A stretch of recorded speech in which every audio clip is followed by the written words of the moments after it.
कुमाऊं हिमालय का निर्माण किन नदियों के बीच में स्थित है? इसके लिए तुम्हें नदियों की जानकारी होनी चाहिए। नदियों के आधार पर हिमालय 4 भागों में स्थित है, तो यहाँ से यहाँ तक, ठीक है।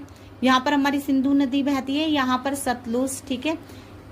नेपाल के बिल्कुल बराबर से, नेपाल से बॉर्डर लगाती हुई काली नदी बहती है। सतलुज नदी और काली नदी के बीच के हिमालय को कुमाऊं हिमालय कहा जाता है। सिंधु नदी तथा सतलज नदी के बीच के हिमालय को कश्मीर हिमालय कहा जाता है।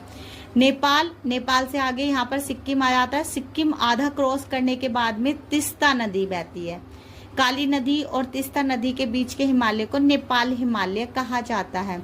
वहीं तिस्ता नदी सिक्किम से लेकर थोड़े से सिक्किम बच जाता है, फिर भूटान, यहाँ से आने के बाद जो हमारी ये ब्रह्मपुत्र नदी अरुणाचल प्रदेश में जाकर दिहांग नदी कहलाती है ना, दिहांग नदी और तिस्ता नदी के बीच के हिमालय को क्या कहा जाता है? असम हिमालय कहा जाता है।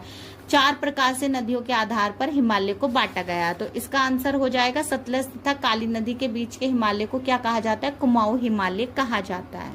वीडियो पसंद आई तो प्लीज चैनल को सब्सक्राइब कीजिएगा।